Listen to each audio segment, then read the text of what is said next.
It might be said that his choice had been made beforehand. A plausible pretense was afforded him by the fact of the capital having been left without any public administration. He had recourse to the Senate and immediately addressed letters of convocation to the different members of that body, who were still to be found in Paris. This measure was altogether illegal and irrevocably compromised those who became parties to it. But the chiefs of the coalition knew full well by what means a spirit of boldness may be infused into the composition of men.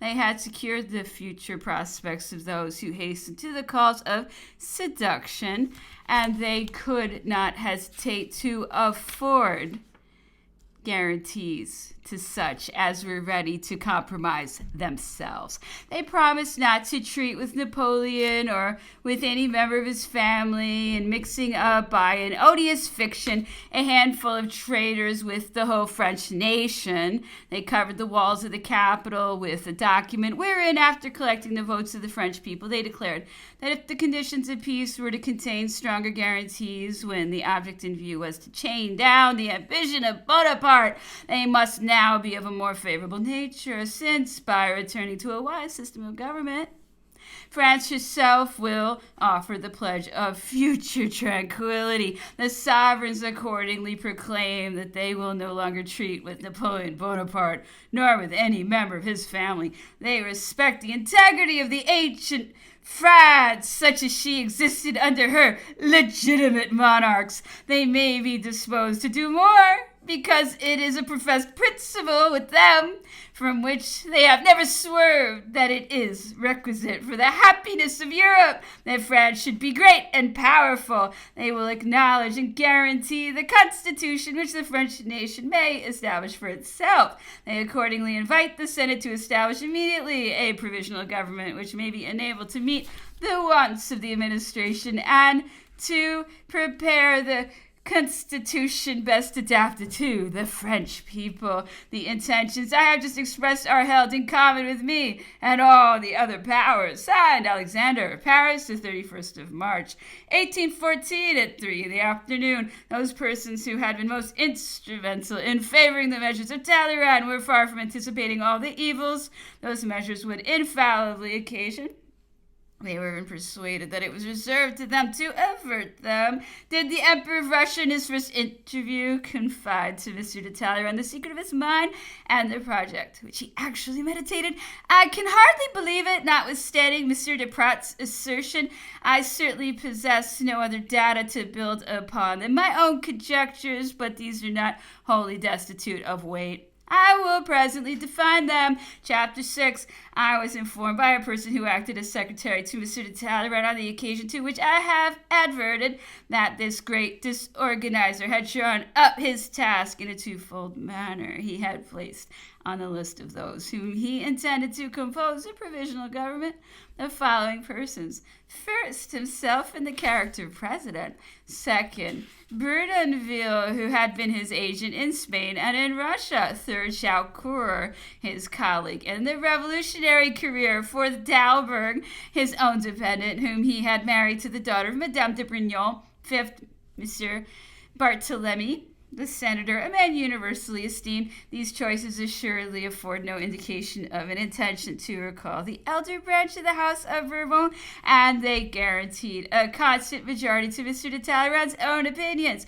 It was only after his conference with the Emperor of Russia that he substituted the Abbé de Montesquieu for M. Barthélemy. The bargain with Hartwell was not therefore what he had most at heart, and if the Emperor Alexander had not led him to foresee that he inclined towards the return to the House of Bourbon, it is probable the diplomatist would have paid little attention to his treaty. What proves how little he was disposed to act in behalf of legitimacy is that if, and after having acquired a knowledge of the real sentiments of the autocrat, he only selected the Abbé de Montesquieu from amongst all the friends of the monarchy in order to preserve a majority in the event of the Emperor of Russia's not having so far declared himself, but what there might yet remain some hope of making him adopt an idea which it had perhaps been found hazardous to develop to him, and which would have met with obstacles if the government had been composed of any more members of Monsieur de Montesquieu's sentiments. The government, being once framed, the next object of attention was to fill up the principal places of the administration. The Abbé Louis, a councillor of state, was chosen for the finance department. Monsieur Bugnon, a councillor of state for the interior. Monsieur Malouet, a councillor of state under banishment for the marine department. General Dupont for the war department. Monsieur Anglais, a master of requests in charge of the 3rd District of Police for the administration of general police. General Dessau for the command of the National Guard. The Archbishop of Mechlin for the Legion of Honor. And Monsieur de Bourrienne for the administration of the post. These preliminary labors being completed, Monsieur de Talleyrand repaired to the Senate, where several measures were formed into a decree.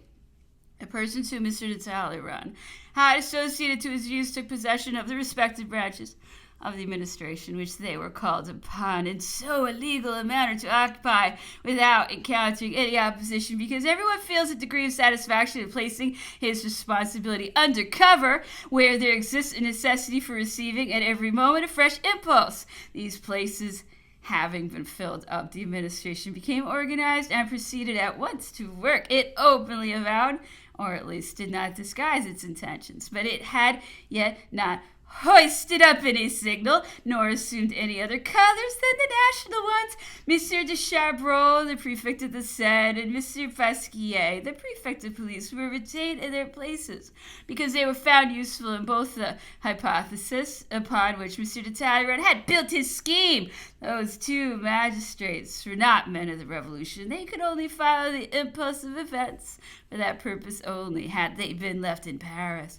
Monsieur de Talleyrand assembled at his residence the members of the provisional government and presented, or to speak more correctly, surrendered them to the Emperor of Russia, who only conversed with them in the language of one ready to protect the mighty labors they were about to undertake. He was sufficiently acquainted with mankind to know that this was the surest way of inducing them to fall in with his views. I have been told by the Archbishop of Mechlin himself that when this presentation took place, he solicited a private conversation with the Emperor Alexander, who granted his request, and he then told him that whatever plans might be in contemplation, public opinion would never declare itself so long as there existed no certain knowledge of his private sentiments, that at any rate the presence of Mr. de Caulaincourt in Paris kept everyone in check. The power of the Emperor Alexander was established upon foundations sufficiently solid to secure the success of what he was about to undertake. He gave an audience to Monsieur de Caulaincourt the same evening.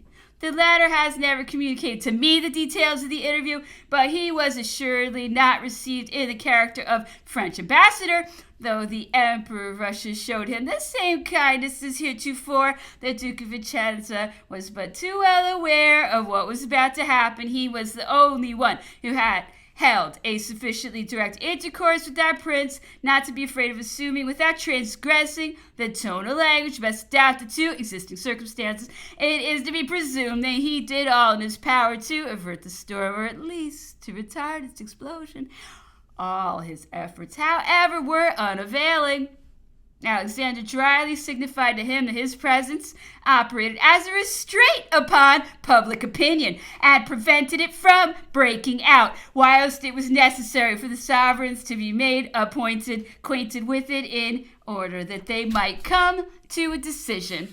He accordingly directed him to withdraw from Paris, as allies had no answer to give to the communications of which he was the bearer.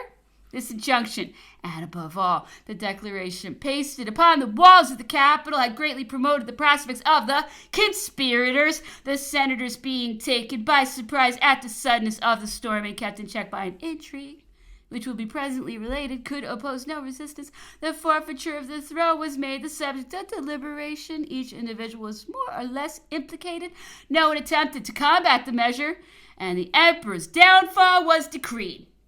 Monsieur de Caulaincourt took his departure and returned to Fontainebleau, where the emperor had collected his feeble army, which did not amount to 60,000 men. The state of his mind on learning the reply of Alexander may easily be conceived. He had with him Marshals Berthier, Moncey, Lefebvre, Ney, MacDonald, Oudinot, Mortier, and Marmont, whose headquarters were at Essonne, midway on the road from Fontainebleau to Paris. Those of Marshal Mortier was near Villeroy, a little in the rear of his son towards Fontainebleau, so that the corps of the first named marshal formed the head of the column.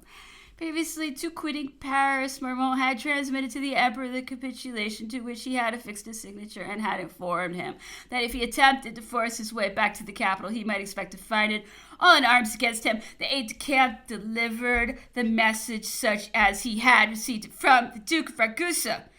But he was not proof against the effect of his being made to tell so shameful a falsehood. It brought on an illness which kept him for a long time confined, and he acknowledged to a person who repeated his words to me that this guilty act of weakness had poisoned his peace of mind. Marmont himself repaired to the presence of the emperor at Fontainebleau, but was silent as to what had passed at his own house on the night of the capitulation. He withdrew and had already returned to Essonne when Monsieur de Caulaincourt passed through that town. On his return from the audience from the Emperor of Russia, the Emperor had kept the marshals about his person in ignorance of the dangers which impended over the state, but they had their families in Paris and were soon informed of all that had been done and of all that was further meditated. A resolution was in course of adoption, the watchword of which was not yet uttered.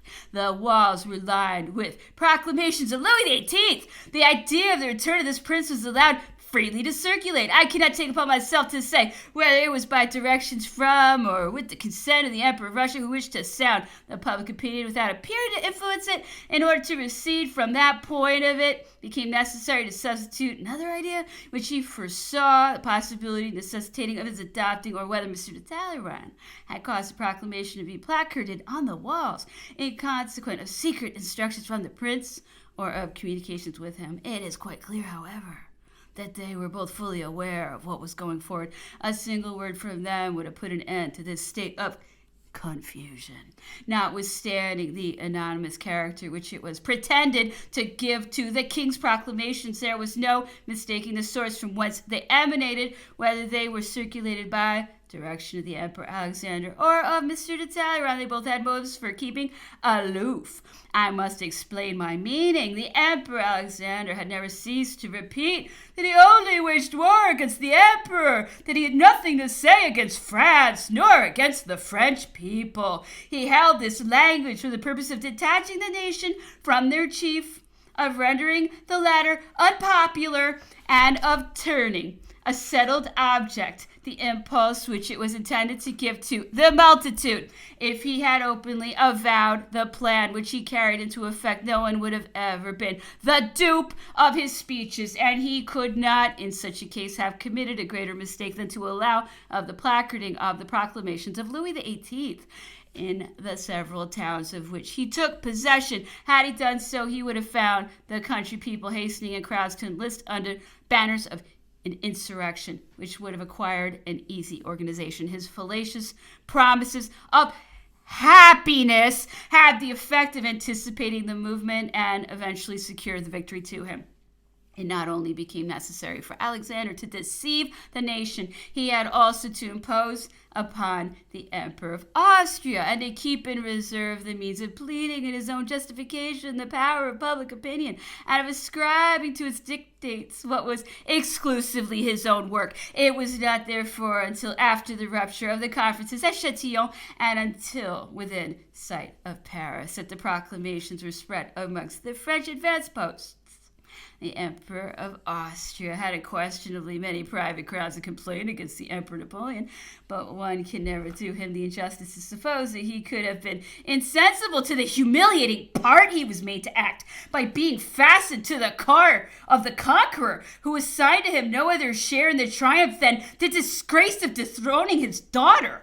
It cannot be laid to the charge of this prince that he would have beheld with utter indifference every act having a tendency to that object. If the Emperor of Russia had allowed him to see through his design, there exists not a father, whatever may be his situation in life, who does not endeavor to persuade himself that a deception had been practiced upon the Austrian monarch, who had presented his daughter to the affection of the French, graced with her own virtues and rich in the tender affection of her parent, it must also be taken for granted that had this monarch suspected nothing short of the intention of the Emperor of Russia crossing the Rhine to dethroning his daughter, he would not only have answered her letters in a very different tone from that which he adopted in the correspondence he kept up with her ever since the invasion of our territory, but instead of confining himself to the recommendation that she should prevail upon her husband to make peace, he would have frankly told her of the dangers to which she was personally exposed. It must farther be added that he would not have kept himself at so great a distance from the headquarters of the Allied army, which he only came up with at Paris. He was made to see matters in the light in which the Emperor of Russia thought proper to exhibit them. These were the considerations that prevented the Emperor of Russia from avowing the plan of a revolution which would thenceforth have been looked upon as his own work. Monsieur de Talleyrand had still more powerful motives for acting with circumspection.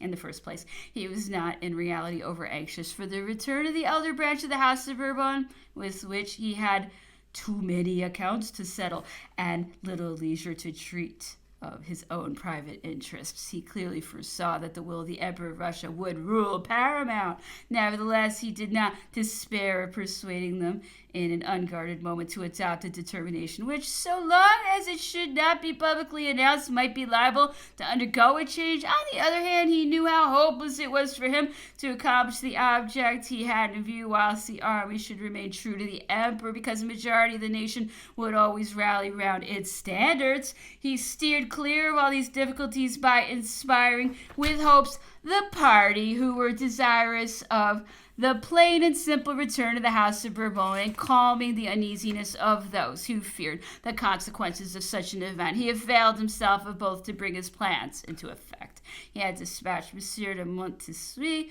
to Marshal Marmont at Essonne, and sent at the same time General Lamotte to the Duke of Reggio, under whom he had served in the capacity of his aide-de-camp. These two messengers had each a different language to hold, in order that their missions might be attended with a uniform result. Their means of persuasion were the assurance that the Emperor of Russia was resolved not to treat with the Emperor, against whom alone all his efforts were directed, and that, with this single exception, he would grant whatever might be proposed to him. This was the language agreed upon in respect to Marshal Oudinot, because it was intelligible to him, and of a nature to be circulated amongst the troops, to which it might suggest the idea of a cowardly desertion, which the marshal himself encouraged, under the impression that nothing more was to be required than to sacrifice the emperor. Great care was taken not to present the question to him under another aspect, for his previous political conduct was not calculated to encourage the notion that he could ever come to terms with the Bourbons. He saw a bright prospect before him, lent a willing ear to every proposal, and agreed to whatever was required of him, without even reflecting on the consequences which such an acquiescence was about to produce. Montessuie adopted a different course in regard to Marmont. He announced to the marshal that Alexander's determination was taken, that this prince had declared his determination no longer to treat with the emperor nor with any member of his family. He described in vivid colors the misfortunes about to fall upon France, its intestine divisions, a civil war with its attendant horrors, for it had been a settled point that the idea of a regency should be relinquished, as it would necessarily occasion the return of the emperor to power. He laid the greater stress upon this point, as it was the only means of compelling Marmont to come to a decision and of giving definite object to his defection.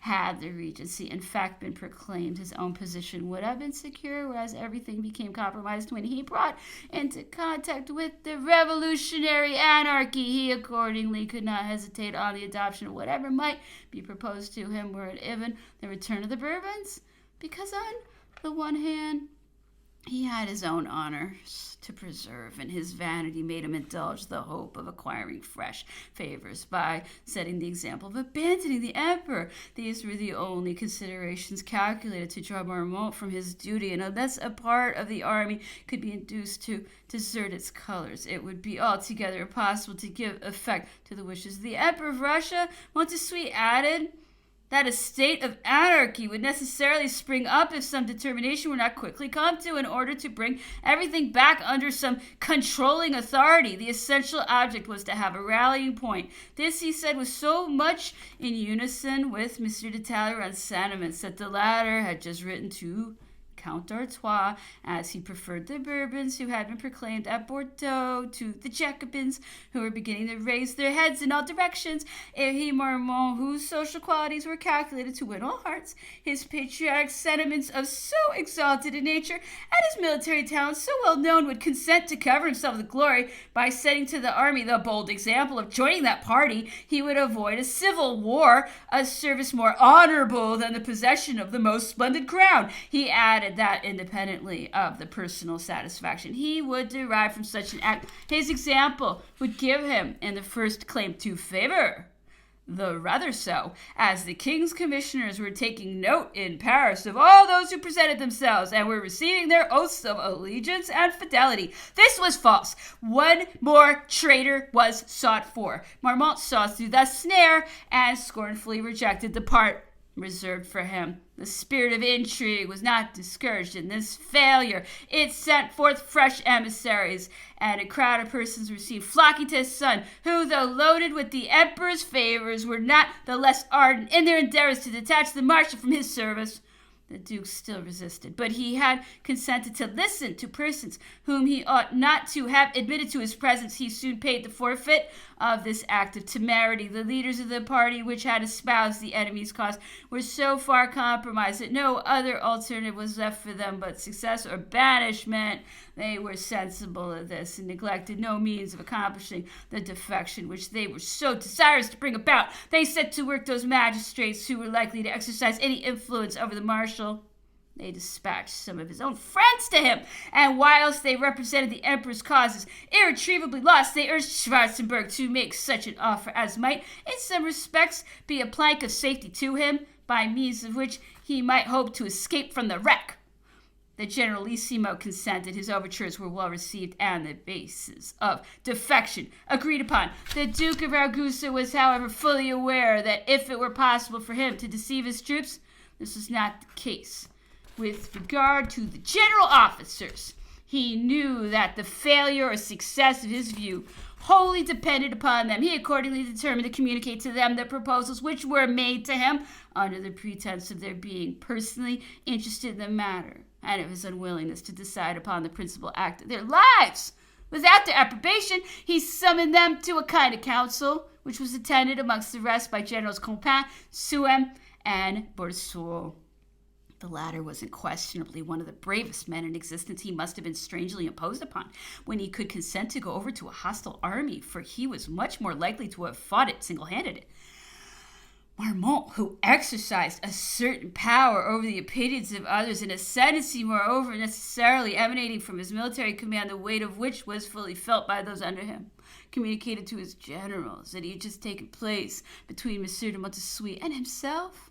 He gave them a long and painful detail of all the evils to which his country was about to fall prey if someone did not set the example of rallying around a power which might hereafter acquire a solidity and preserve France from a state of anarchy. He told them that this power was the House of Bourbon, which the Allies were recalling to the throne, and with which Paris was already in open communication, that neither France nor Frenchmen would lose by the change, as the Emperor alone would be sacrificed. As for himself, he announced to them that his mind was already made up. He had called them together to make them acquainted with his resolution and left them at liberty to form their own determination. He was well aware that a mind of a superior stamp never fails to draw weaker characters after it, especially under circumstances the nature of which was beyond the reach of ordinary understandings. The generals of his army could not, besides, suspect the intentions of their chief from the moment that the emperor's personal fate was concerned. They imagined that he obeyed the laws of imperative necessity, and they adopted the same course of conduct, whilst they deeply lamented being reduced to desert the cause of their sovereign. The intercourse opened by Schwarzenberg was followed up The conditions of the act of defection were discussed and agreed upon, but not signed. Marmont accordingly retained the position which he then occupied. He continued to form the head of a column, either in consequence of any further hesitation on his part, or because he was desirous of recovering from the effects of the artifices employed to bring him over. Chapter 7. Affairs were not going on satisfactorily in Paris. The Emperor of Russia had so cautiously kept in reserve the means of altering his determination that, according to what was reported to me by Mr. Angla, the conspirators considered for a moment that all was over. Matters went so far that on retiring from a conference which had been held at the residence of the Emperor of Russia, Mr. Angla ordered his traveling carriage to be prepared for a journey, feeling persuaded that everything was settled.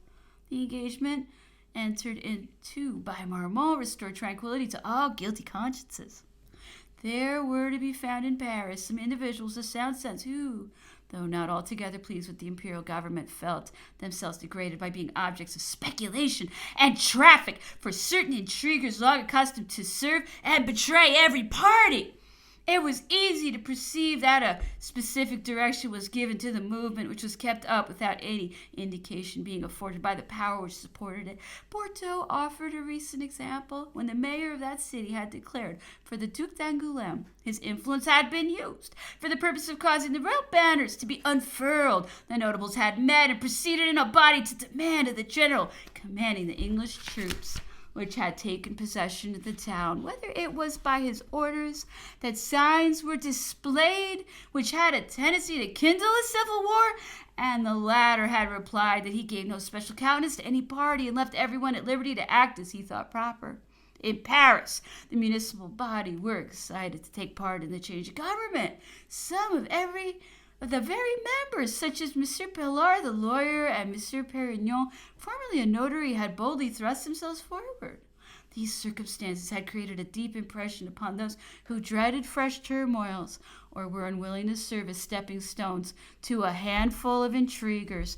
It occurred to several men of sound judgment to write anonymously to the Emperor Alexander, but in a style calculated to carry conviction to his mind. They were not sparing of representations to him respecting the degree of esteem or confidence which those men were entitled to who were busily at work under the protection of his name. It is likewise very possible that the Emperor Alexander sought to acquire by other means a correct knowledge of the state of public opinion. Whether he was shaken by the mass of interests he would have to struggle against, or by some other consideration, certain it is that he was on the point of discarding the political breaknecks who so closely adhered to his steps in this state of indecision. How powerful would have been the influence created by the presence of the Empress in Paris? Perceiving the Emperor Alexander's hesitation, Mr. de Talleyrand became apprehensive of his escaping from his grasp. He foresaw the impossibility of inducing anyone to join in the measures requisite for preventing the future return of the Emperor Napoleon if Maria Louisa remained on the throne. As the danger was daily growing more urgent and alarming, he gave up the idea of a regency and adopted the cause of the Bourbons. The adoption of this cause was not unattended with personal inconveniences, but it excluded all idea of retracing his previous steps after the proceeding of so sudden and so extraordinary a nature. It could not fail to afford him the means of reverting to his first scheme by setting the revolutionary party in motion previously to allowing the Bourbons to acquire a firm footing. This was no difficult matter. Most of the places in the administration were held by men of that party.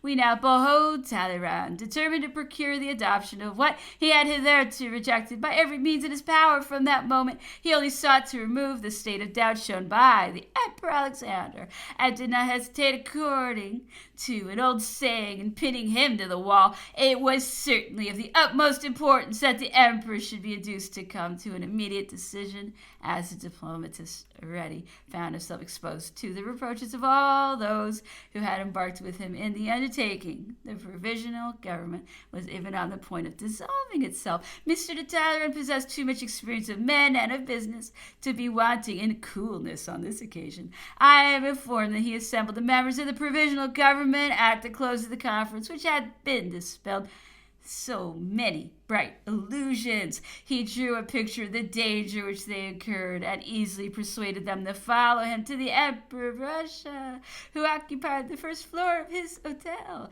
He addressed the Emperor on the part of his colleagues and observed that the persons who accompanied him had exposed themselves to the loss of everything dear to them for the purpose of securing his triumph. They alone had kept the population of the capital within the limits of obedience and had readily compromised the existence of themselves and of their families in order to serve his cause, and they were about to be repaid for their zeal by being given up to those sentiments of revenge which they had so blindly provoked. In this lamentable state of things, they came in a body to request he would secure an asylum to them if he persisted in the intention which he had manifested. Alexander calmed their mistaken apprehensions of personal danger. He said that his ideas were certainly not yet fixed, but that he would never desert men who would risk everything for his service, and he would secure to them such means of existence as would meet their most sanguine expectations.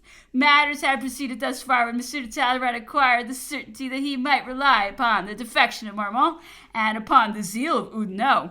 From that moment, he felt greater hopes of success and took particular care to communicate them to the Emperor of Russia, who assembled on the following morning the council, wherein the question of overturning the imperial government of France was definitely discussed. I received from one of the members of the council the details of what took place at its meeting. It was composed of the Emperor Alexander, the King of Prussia, Prince Schwarzenberg, Mr. de Metternich, and if I mistake not, the English ambassador, though I cannot be positive with respect to the latter.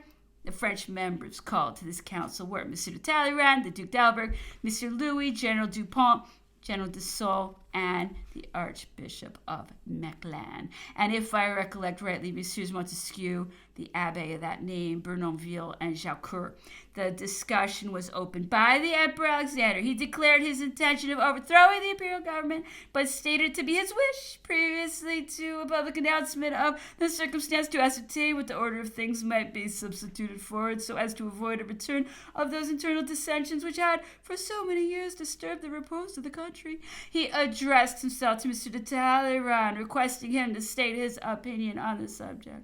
The latter feeling averse to expressing before so many persons an opinion which might not perhaps be adopted and might eventually be the ground of his removal from the government about to be established, acted in this instance the part which I had seen him resort to when called upon to attend at any of the emperor's councils. He spoke with his usual flow of words, laid great stress upon the necessity of crushing the emperor, but enumerated at the same time the powerful interests which rested upon the imperial system and were inseparable from it. He stated the impossibility of substituting in its stead any other than an order of things affording to everyone a guarantee for the possession of what he had acquired, a departure from which course would be the signal for fresh anarchy. He cautiously abstained from giving a clearer expression of his sentiments, but his language sufficiently proved that he was still in favor of a regency. Mr. Louis gave utterance to opinions which were echoed by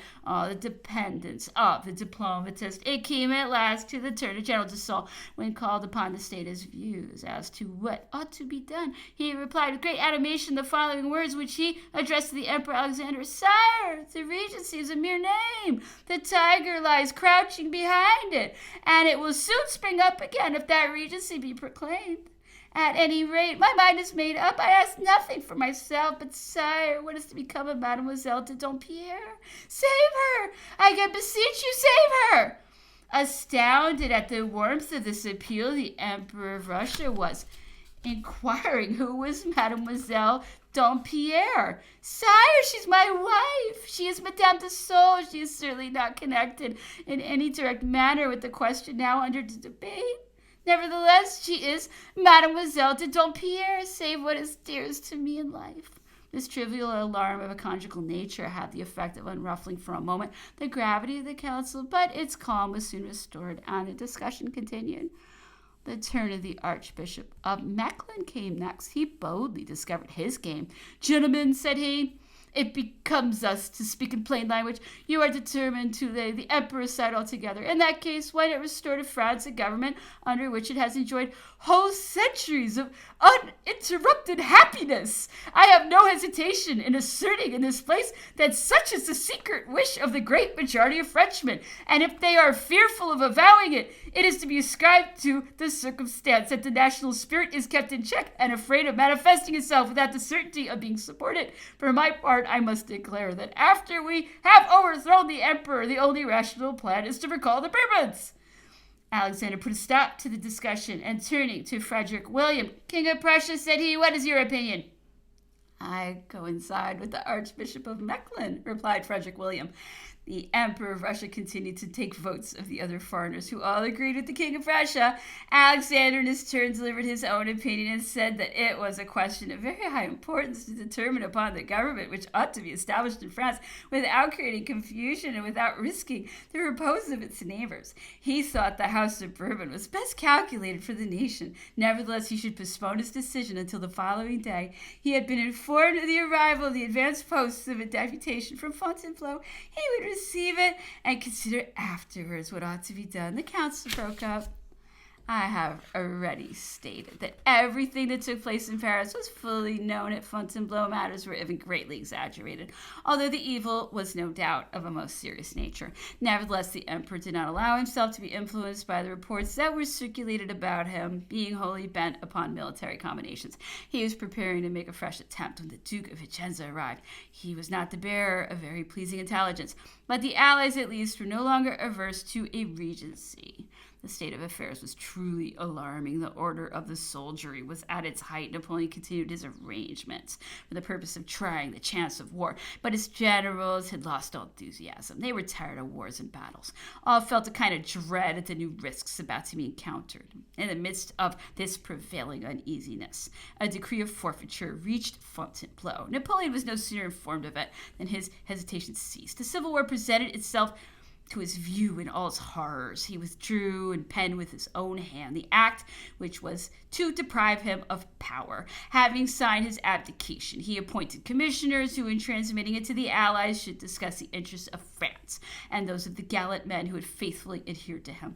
He named the Duke of Vicenza and the Prince of Moskva to act in that capacity, but he had no sooner appointed them than he recollected his old aide-de-camp. He instantly associated Marmont to them and felt desirous that his oldest companion of arms should be the person to discuss the interests of his family.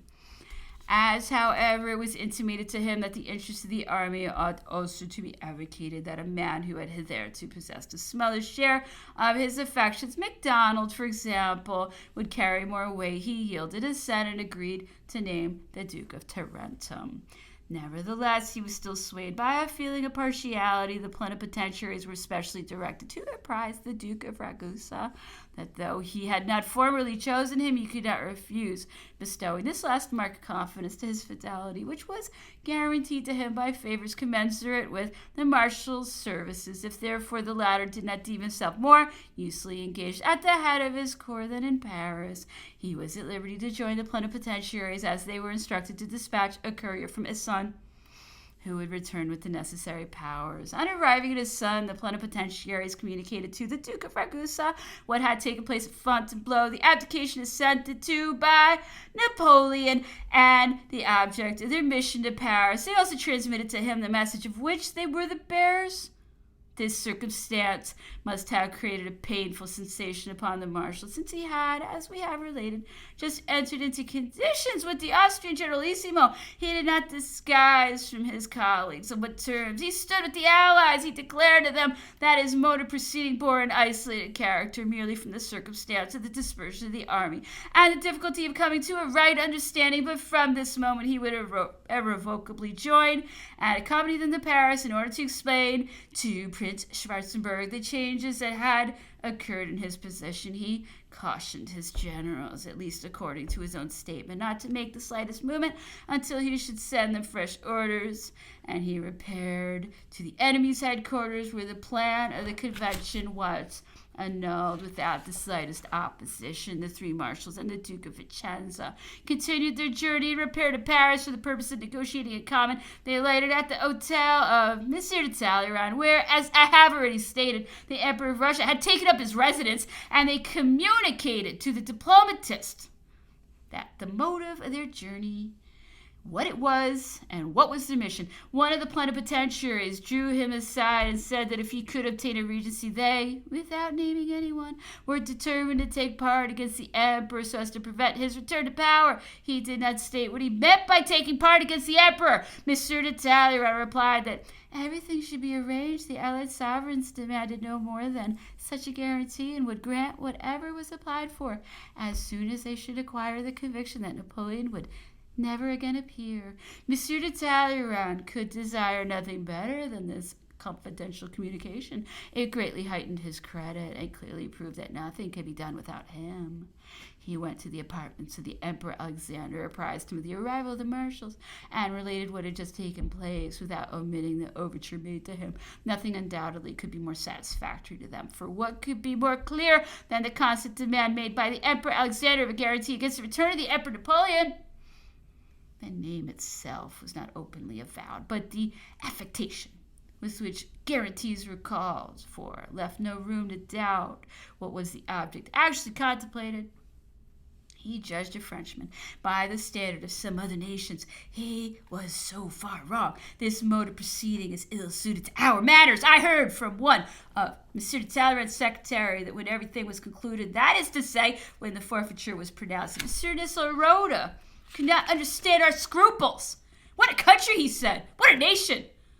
That a mere trifle should keep you back. This would not be the case with us. All would be over in a quarter of an hour. So much the worse for the sovereign who sets himself up in opposition to the interests of all.